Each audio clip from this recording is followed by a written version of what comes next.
By just about every measure, James Talarico should not be a serious candidate for the United States Senate representing the state of Texas. He is not a Texas guy. At least that's what we've been told. That's what we've been telling each other. I've said it myself. This guy doesn't belong in the U.S. Senate, period, and especially representing a quote-unquote red state like Texas, even though, like I've said for a long time, Texas is really a purple state. It's just been able to maintain a Republican majority because we've held on to it, not because there aren't enough Democrats there to change that. Now, in the past, they've actually been able to challenge in the U.S. Senate in statewide elections. They haven't been able to win one for over 3 decades, but at least they have been challenging. The challenge that they've had in challenging Republicans in Texas is that they put up the wrong candidates. Well, James Talarico may be the right candidate. There's 2 things that concern me the most about him. Number one, he is extraordinarily well-spoken. You know, you could say what you will. You could look at him and say, oh my gosh, is this guy even a guy? I mean, there have been questions about his manhood. There have been a lot of questions about his faith or lack thereof, or perversion of faith, really. He's a heretic. And there have been a lot of questions about his past. But they're lying, telling bald-faced lies, and unfortunately, I think it's working. I really do. Because, again, he is well-spoken. He does come across. He's got an aura about him, possibly demonic, but who knows. The second thing I'm most concerned about is complacency. We have not been getting the word out. Don't forget, they're going to sink up to $250 million into trying to get this state. This is the most important state for them in the Senate races. Sure, they want Maine. They want any Senate seat they can get. But if they can get Texas, that is a symbolic win. That is a win in so many different ways. It will fuel the Democrat Party going forward if they are to win. This is the most important Senate race out there, period. Hands down, not even close. And like I said, with their huge amounts of money that they're going to sink into this election, we cannot be complacent. And if you need any more evidence, just look to a recent poll. According to Just the News, Texas's U.S. Senate race statistically tied in a new poll. Again, this is a guy who is heretical.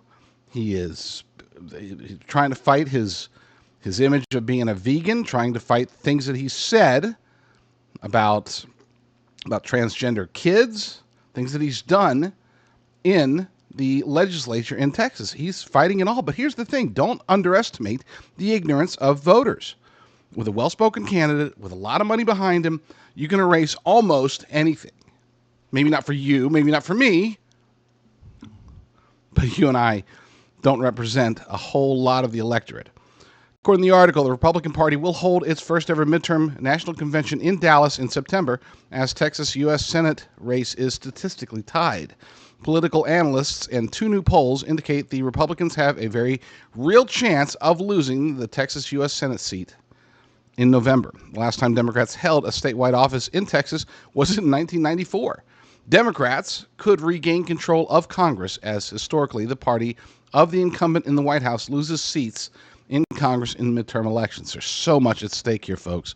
2 new polls show that Texas U.S. Senate race between Republican Attorney General Ken Paxton and Democrat State Senator James Talarico are statistically tied. The Democrat Party, quote, has a serious chance to win a Senate seat in Texas for the first time in a generation, as Talarico begins the summer locked in a tight race with Paxton, who is weighed down by past scandals. And we knew this going in. We knew the people that were trying to push John Cornyn or even Wesley Hunt, they never pointed to Paxton's ideology, his effectiveness as Attorney General, his loyalty to America, to the Republican Party, to the MAGA movement, and to President Trump. None of that has ever been in question.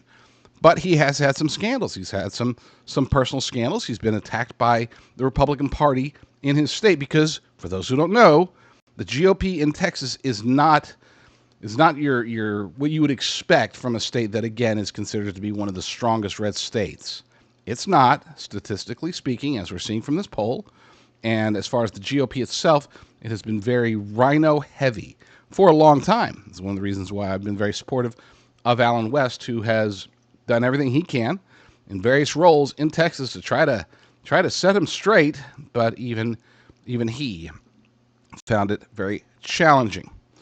We have ammunition, though. We have his past. We can get out there and get the information out to the voters as best we can. We might not have the money. We're not going to spend anywhere near the amount of money that the Democrats are going to spend on this race. I wish we would, but there are rules, and Democrats are just more willing to bend those rules with small dollar donors going through Act Blue. Don't even get me started. That's a discussion for another day. Article over at Breitbart says James Talarico says bill banning gender-affirming health care to trans children is Christo-fascism. This is the kind of thing, the type of information that we need to get out there. We have the ammunition to use against his campaign. We need to use it. Get this kind of story out there. This is over at Breitbart. Texas Democrat Senate candidate James Talarico was caught on video describing a Christo-fascism movement as he criticized legislation restricting gender-affirming care for transgender minors in the state's abortion law. Let's go ahead and play that. You saw it in the anti-LGBTQ legislation, including the bill that would have denied gender-affirming health care to trans children. And then, of course, infamously, we saw it last session with the most extreme abortion ban in the country. All these ideologies stem from this Christo-fascism movement. Back to the article. According to it, Talarico has repeatedly criticized Christian nationalism in sermons and interviews. In a 2023 sermon, he called it the worship of power, social power, economic power, political power in the name of Christ. Again, this guy's a heretic. But again, he's a very well-spoken and very well-funded heretic, which means that most Texas voters will have no idea that he is a heretic if we don't do our job to get that information out there. This guy is dangerous. And it's this really is, you can't depend on legacy media. You have to look to conservative media, and all these stories, by the way, that I always post, you'll always be able to find these over at jdrucker.com. And I do have a special place in my heart for the Texas Senate race because I know how important it is. So go check out jdrucker.com. You'll find stories like this one over at from the Blaze. James Talarico, the title is James Talarico pals around with a quote-unquote pedo protector who brought a convicted sex offender to a school. This should be disqualifying in the state of Texas. It should be technically disqualifying anywhere in the United States of America, but we know we have some blue states. But Texans need to know about this. And yes, it's on the Blaze, good publication, lots of traffic, not enough. Get the word out, spread stories like this. According to the article, Texas Senate hopeful James Talarico not only has a long history of strange comments about trans children and a non-binary God, he's now campaigning with Bobby Polito, who Blaze TV host Sarah Gonzalez warns is a quote-unquote pedo protector. She said Bobby Polito is not just close with James Talarico. Bobby Polito is besties with the entire Texas Democrat team, I guess, because Bobby Polito kicked off the entire Texas Democrat convention last week as per his own tweets. Pedo protector. Democrats love him. But there are still, as of now, more Republicans in Texas, and they need to know about this. They can get sucked in so easily. The attack ads against Paxton will make some Republicans and many independents question whether or not they want a guy like that representing them. They need to be shown what the alternative is. Yes, do we need to promote Ken Paxton? Absolutely. But the most powerful play we can make in order to try to keep Texas and not let this evil man represent the state in the United States Senate, the best ammunition we have is coming from him. Not today. It's from his past. Because today he's pretending like, oh, he drives a Chevy truck. He eats barbecue ribs. He loves being a manly man with this girlfriend who apparently they never actually go out, but she's an ex-staffer who happens to be, oh yeah, this is totally my girlfriend. Check her out. Give me a break.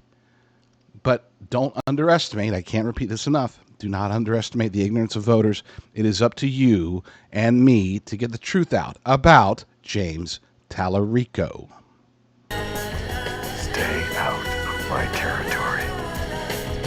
The best place to get your news every day, throughout the day, is jdrucker.com. It's the only hand-curated news aggregator for conservatives and Christians that is 100% owned by me. So check it out, jdrucker.com.